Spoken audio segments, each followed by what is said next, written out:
उत्तराखंड के हल्द्वानी में कांग्रेस अध्यक्ष मल्लिकार्जुन खड़गे की रैली के बाद मंच के कथित शुद्धिकरण को लेकर सियासत गर्मा गई है। मामला अब सड़क से संसद तक पहुंच चुका है। खड़गे ने राज्यसभा में इस मुद्दे को उठाते हुए इसे अपनी दलित होने से जोड़कर अपमानित बताया, तो केंद्रीय मंत्री जेपी नड्डा ने मामले की निंदा करते हुए जांच का भरोसा दिया। कांग्रेस ने बीजेपी पर दलित विरोधी मानसिकता का आरोप लगाया है। हमारी रिपोर्ट इसे पर आपको दिखाते हैं। तस्वीरें हल्द्वानी के उसी रामलीला मैदान की हैं, जहां 8 अगस्त को कांग्रेस की शंखनाद रैली हुई थी। रैली में कांग्रेस अध्यक्ष मल्लिकार्जुन खड़गे ने मंच से बीजेपी और उत्तराखंड सरकार पर जमकर हमला बोला था। लेकिन रैली के 2 दिन बाद इसी जगह पर हवन और कथित शुद्धिकरण की रस्म किए जाने से नया राजनीतिक विवाद खड़ा हो गया। रिपोर्टों के मुताबिक कुछ हिंदू संगठन से जुड़े लोगों ने मौके पर हवन किया और गंगा जल का छिड़काव किया। कांग्रेस ने इसे महज धार्मिक अनुष्ठान नहीं बल्कि सामाजिक भेदभाव और दलित विरोधी मानसिकता का प्रतीक बताया। खड़गे ने राज्यसभा में मामला उठाते हुए कहा कि उनके कार्यक्रम के बाद मंच का शुद्धिकरण किया गया।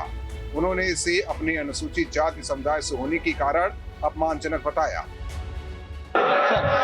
सर, बड़े दुख के साथ कहना पड़ता है, मैं हल्द्वानी में पब्लिक स्पीच में रामलीला मैदान में रामलीला स्टेज पर भाषण किया और लाखों लोग वहां पर थे।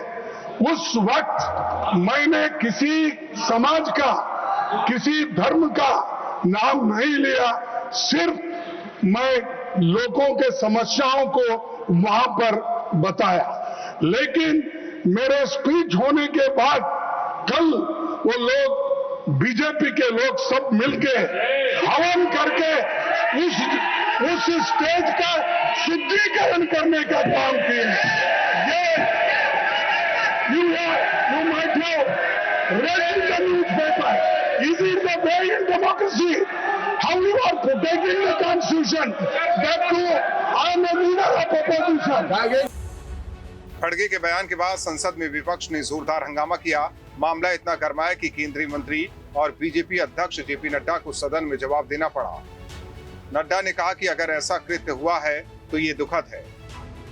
ये खड़गे जी ने कहा है, ये सच में बहुत ही दुखदाई विषय है और ये दुखदाई सिर्फ कांग्रेस पार्टी के लिए नहीं, ये दुखदाई हम सब के लिए है।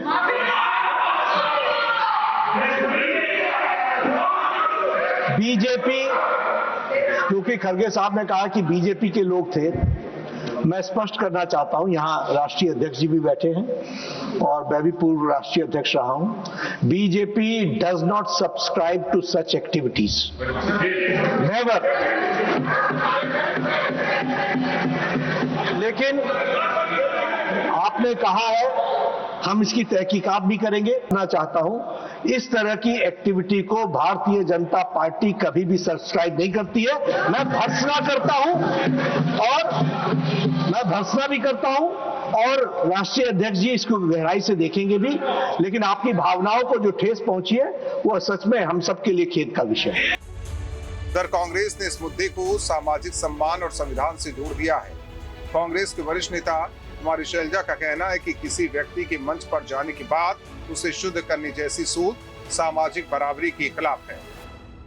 ये इस भाजपा, आरएसएस, इनकी सरकार पर, इनकी विचारधारा पर धिक्कार है और उसको ये शुद्धिकरण, किस बात का शुद्धिकरण?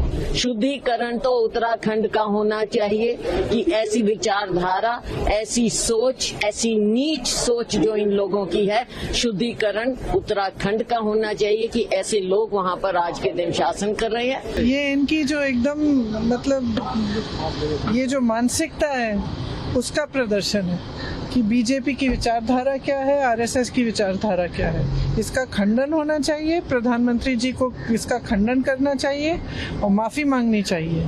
ये क्या तरीका है? लोगों पर होनी। उत्तराखंड कांग्रेस अध्यक्ष गणेश कुदियाल ने इसे 21वीं सदी में मानवता को शर्मसार करने वाला कृत्य बताया और कार्यकर्ताओं से इसका कड़ा विरोध करने की अपील की। ये लोग भाजपा से जुड़े हुए लोग हैं और उन्होंने उस मंच का शुद्धिकरण किया है। असल में ये सब बातें मानवता को शर्मसार करती हैं। भारतीय जनता पार्टी की सोच दिखाती है कि वो समाज के एक वर्ग के प्रति कितनी कुत्सित भावना रखते हैं। कड़ा प्रतिकार किया जाए। हल्द्वानी में मंच के कथित शुद्धिकरण की घटना ने अब एक स्थानीय विवाद को राजनीतिक और सामाजिक बहस में बदल दिया है। कांग्रेस इसे दलित सम्मान और संविधान की भावना से जोड़ रही है। अब सवाल सिर्फ ये नहीं है कि मंच का शुद्धिकरण क्यों किया गया, सवाल ये भी है कि इस पूरे घटनाक्रम की जांच में सामने क्या आता है। Team news speed.